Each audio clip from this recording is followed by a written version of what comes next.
Speech off. Hi guys, welcome back to my channel. So, I'm here to do sort of a book review, series review slash, I guess, book to movie comparison at some point. Because I watched the movie and read the book series. So, yeah, I'm kind of going to be talking about both. It is the Guiding Emily series by Barbara Hinske. I actually first heard about the Hallmark movie. I was looking for Christmas movies to record, and it came out on Hallmark. It was on the TV Guide. And I recorded it with intention to snark. Because, honestly, a lot of books and media that feature blind characters is terrible, or just stereotypy, and I was prepared to watch it when I was feeling in the mood to rage and snark. So it was kind of left on my DVR for a while. And then I was watching a video from M's Books Are Everywhere, and I heard that it was a book series, and she'd read the entire series and loved it. So I decided, it was during the Prime sale, and I decided to buy all the books, all the audiobooks, and I saved them for this month, which is Blindness Awareness Month. And don't get me wrong, I still did not take M's praise very seriously. Everybody who reads books about blind characters love them, think they're precious and sweet and all of that, while the rest of us blind people think they're terrible. Because you don't know what it's like to be blind. So I take your opinions with a grain of salt. No, I take them with a salt shaker, actually. A gigantic salt shaker. But I thought, why not? I need to read something with blindness representation, and why not? And lo and behold, I love them. And this is probably some of the best blindness representation I've read ever. And okay, we'll just start with I've read the first 4 books in the series. We have Guiding Emily, The Unexpected Path, Over Every Hurdle, and Down the Aisle. There's another one that came out, but it's not available on audio or Braille yet. Probably it's not. I don't think it's published in this country yet. I think it's in Canada, if I'm not wrong. I'm not sure. Whatever. I don't know why it's not published here or out on audio yet. But I have to wait. Down the Aisle just came out this month. Probably because of Blindness Awareness Month. They probably had them come out in October. Anyway, so I read the books, and then I decided to watch the movie. Because I'd read the books and loved the books. And for the record, the movie was just as terrible as I thought it was going to be. And I raged and I snarked. And I'm going to rage and snark here. And compare the two media forms, because the books are far superior to the movie. The movie was terrible. And okay, it's terrible for me because I'm a blind person. You cheesy Hallmarky people might love the movie. Just like you guys seem to love all of the media that has blind characters in it that I don't. So you might love it. I did not. But let's just kind of get started. So this is about Emily. She's some kind of, I'm not really familiar. I don't really understand her job. She's some kind of computer programmer, which by itself was a point in her favor. As far as a book about a blind person, I was like, all right. The fact that she's not a musician is a point already in this author's favor, because she's not going to become a pianist musical prodigy like Stevie Wonder, which, nothing against Stevie Wonder, but good grief. I was so sick of being asked if I was going to play the piano like him that I gave up music lessons. Even though I love the piano, like, just people's expectations just made me rage against music in general. So, that was a point in their favor. So let's just get back to the description. She's about to get married. She's marrying this British guy named Connor. And, yeah, he's charming in a British sort of way at the beginning. And Yeah. The Connor in the movie, that's another kind of comparison. Connor in the movie was not British, and I hated him from the beginning. I don't know. He was just awful.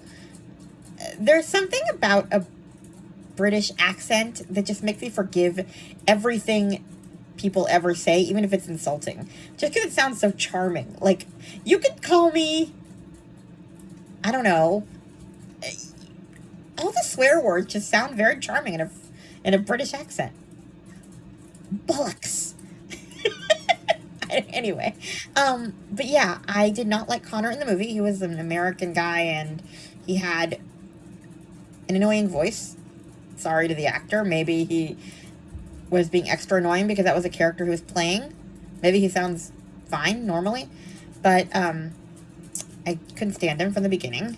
And you're supposed to hate him because he becomes worse as the movie goes on. In a way that he does not in the book. So, okay, they're about to get married in both. Or, wait. I don't remember. Because I watched the movie earlier in the month. Were they about to get married in that one too? I don't know. Maybe they were already married? Anyway. Either way, in the book, for sure, they were on their honeymoon. They just got married. They're on their honeymoon. And he convinced her to go horseback riding. She has some kind of condition, I already forgot what it's called, where her retinas could detach if she does any, like, dangerous things or she hits her head. So she can't do a lot of things. And I actually kind of related to that because I have osteoporosis, so if I do dangerous things like that, I could break something. So, yeah. It was interesting to see her mom in the book kind of warn her not to do dumb things or let Connor convince her to do dumb things. And, of course, she does let him convince her to go on a horse.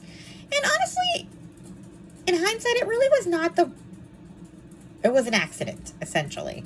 Like, she probably could have gone on a gentle ride and it would have been fine. Like, that's his reasoning, and I don't really blame him for it.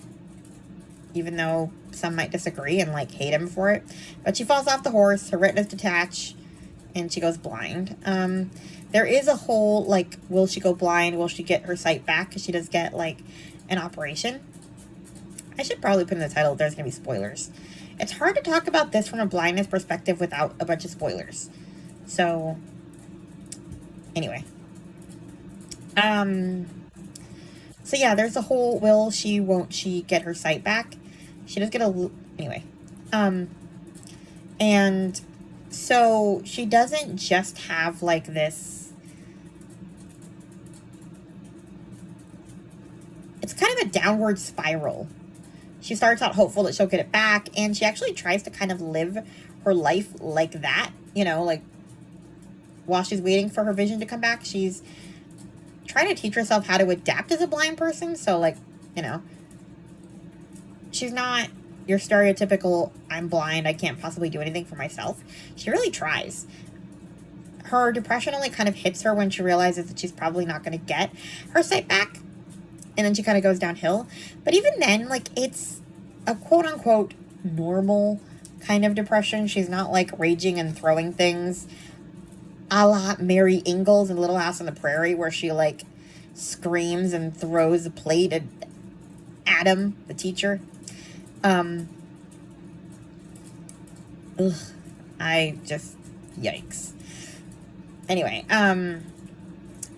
so it wasn't a huge, like, dramatic thing when she lost her sight.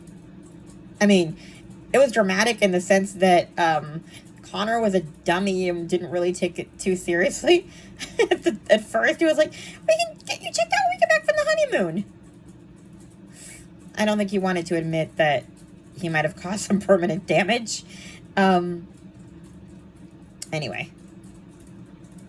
But, yeah, there was a little bit of anger from her at his lack of reaction. So, there's a few swear words in this book, but not a lot. It's just in, like, high-pressure situations. And honestly, in my personal opinion, all the swears are warranted when they come out. It's not a book that swears, like, a lot. Anyway, That being said, in the movie, it's handled completely differently. She doesn't actually know she has a condition. So she does some kind of hike and she falls from some rocks or something. She hits her head on a rock or whatever, and then, yeah, the whole not being able to see thing kind of happens. When they take off her bandages, she starts screaming that she can't see, very dramatically, which, again, like, I'm sure it's traumatic when you can't see, obviously. I was born that way, so I can't relate, but I prefer the way the book did it to the screaming hysterics of Sarah Drew. And don't get me wrong, I love Sarah Drew. She's the actress that played Emily. Anyway, so yeah. We also have the perspective of Garth, her guide dog. And that was interesting too, because we kind of see him go from a puppy with his brothers and sisters to his puppy raisers to, you know, guide dog school and all that. So we see the whole process of becoming a guide dog through his perspective, and it's really interesting. And there's a scene in the first book where he gets attacked by another dog the owner was pretending that it was a service animal, which it was not. She was just wearing the harness or whatever. And so, yeah, we see kind of the issues that we have, or blind people would have as guide dog owners. And that's depicted really realistically. That was depicted in both the movie and the books, and I appreciated it. There's more things in regard to discrimination against having a dog, like the rideshare ditching Emily in another book. Actually, there was just a protest in San Francisco about that, how rideshare shouldn't be allowed to do that. I wasn't there, but I had a friend who was there, and literally the next day she got dumped by a driver. But yeah, I think those books are a really good way to educate people on guide dogs and, like, just guide dog etiquette in general. Like, you shouldn't touch a guide dog if they're working, like if they have the harness. That is one thing that really alienates sighted people from blind people, because they want to pet the dog and they think the dog is cool. And then the blind person gets mad because they're going over to pet the dog when they're working and should be petting him. And basically, our reaction gets them upset because they're just trying to pet the cute dog. Which, again, they shouldn't be petting the cute dog, but still. Like, they're not interested in you. They're interested in your dog. And you're taking them away from the dog. Therefore, they hate you. Anyway. So, yeah, we did learn a lot about guide dog etiquette in this, and that was really interesting. Let's see. I'm trying not to give too many spoilers about the story in general, but like I said, it's hard because I want to talk about the different things that the books cover from the perspective of a blind person. So, eventually she gets her training. Her friend, what's his name? He had a funny name.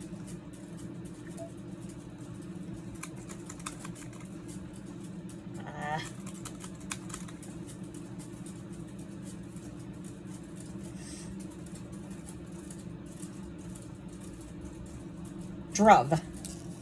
I knew it was a name I wouldn't just remember. Anyway, his name is Druv, and he's on the spectrum, and he's like one of her closest friends. He actually becomes a closer friend post her losing her sight. Before, he was just like a coworker that he was on the spectrum, and he's very blunt. So he kind of convinced her to to pretty much go to like the Foundation for the Blind. I guess they couldn't really give the official organization a name, so I just called it the Foundation for the Blind or something. And so he convinced her to go get her training by literally bugging her every day until she did it. Like,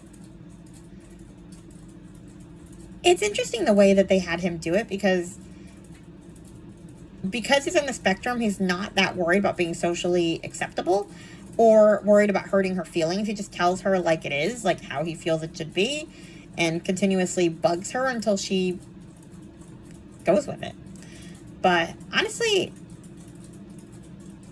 I don't think I could take him.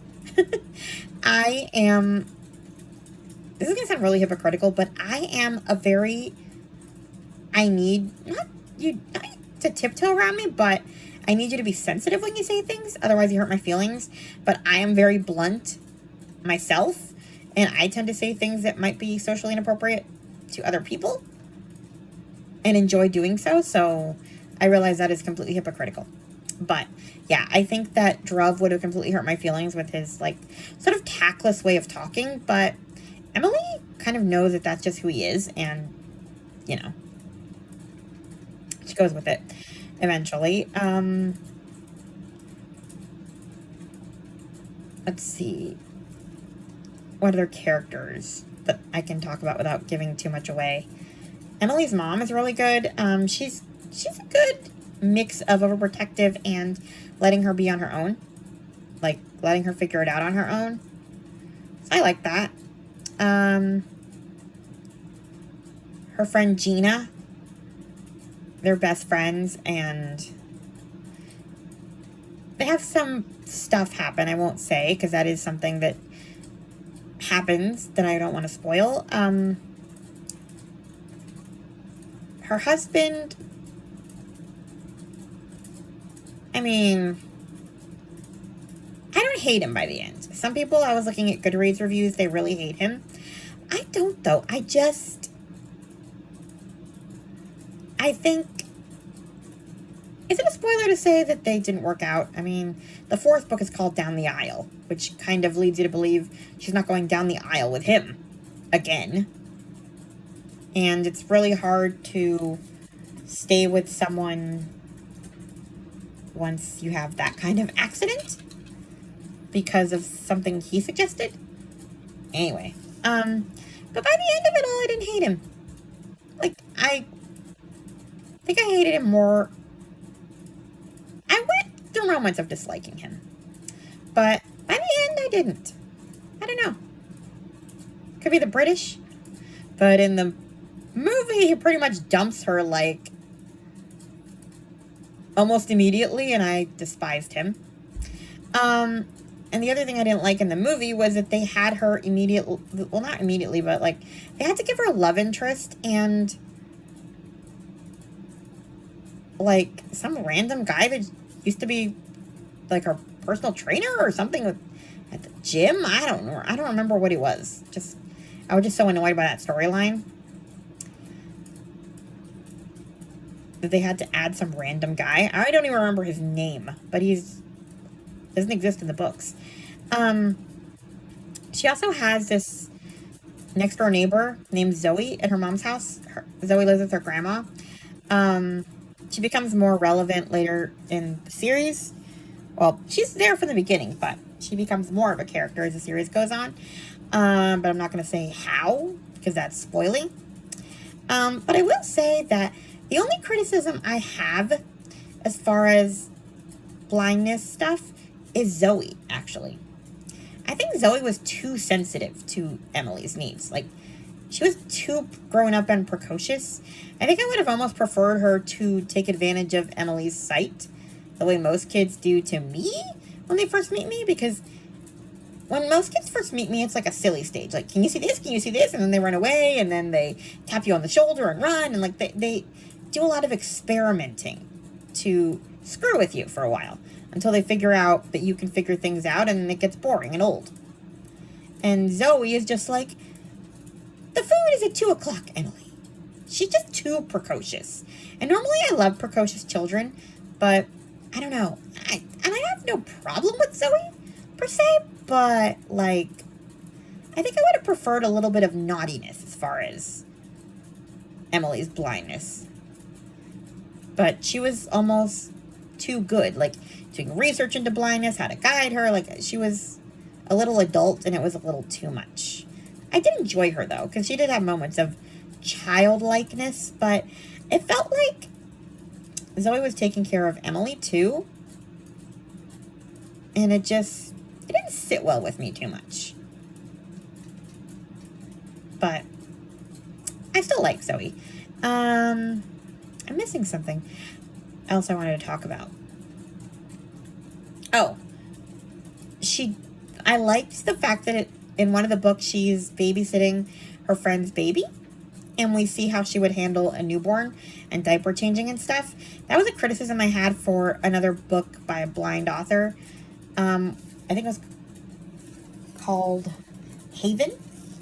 And it was about this woman who was trying to get custody of her little girl from her ex-husband. And my biggest criticism of the book was that, well, for one thing, it was a romance, so the majority of it was about the romance and not about the custody battle.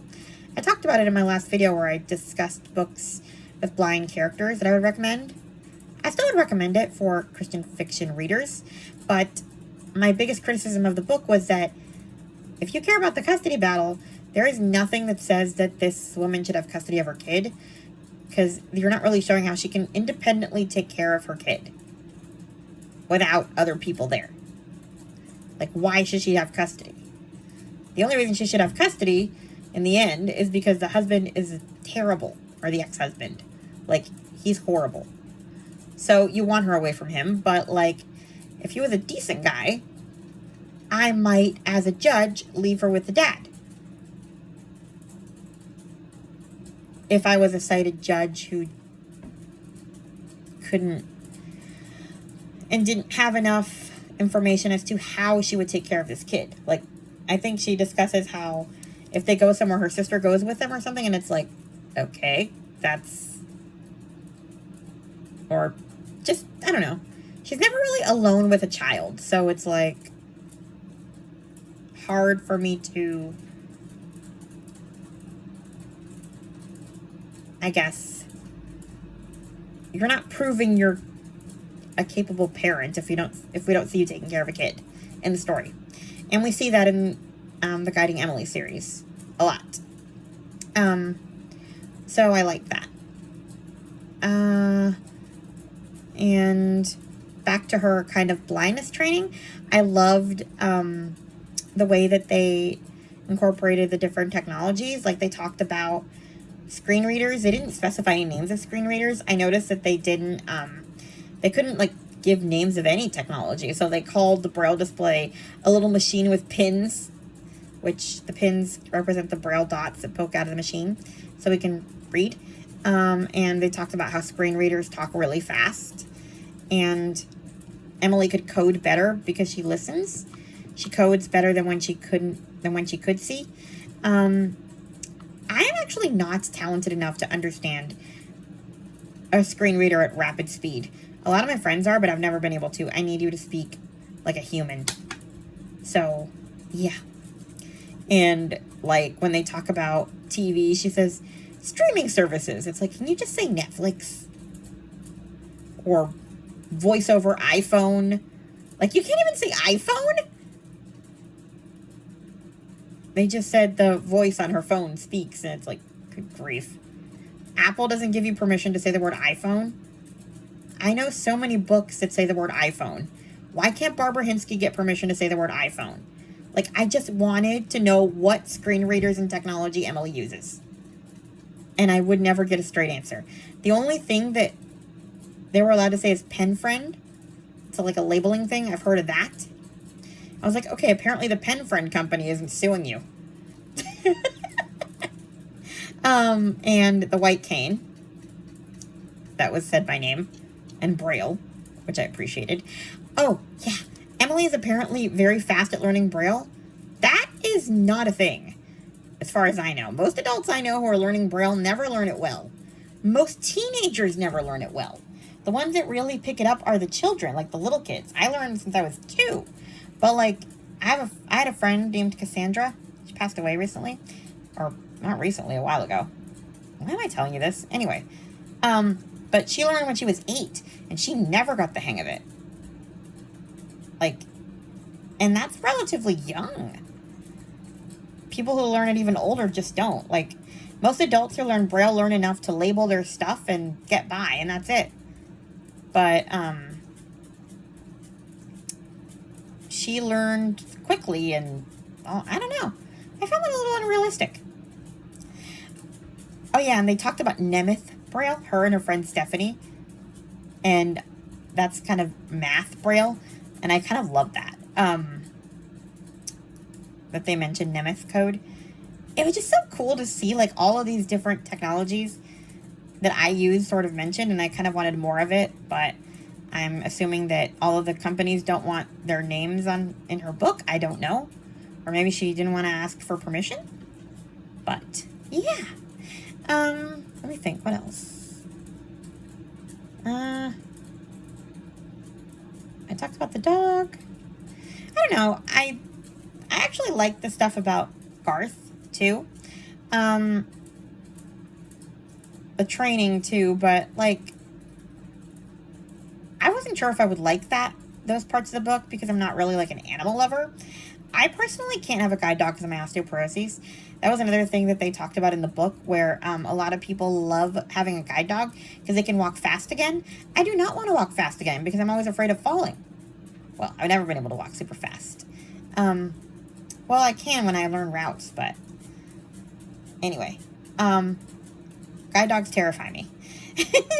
The speed, like, I prefer to control my own feet. I don't want a dog, like, pulling me. That's scary. So, yeah. I've done some walks when they do, like, guide dog demonstrations at school. I've done it for fun, you know, just to walk with the dog. But, yeah, I never, I can't have one. Plus, I'm allergic, too. That's another thing. So, yeah. Anyway, I think that's it. I finally successfully did this video. It's on my third try.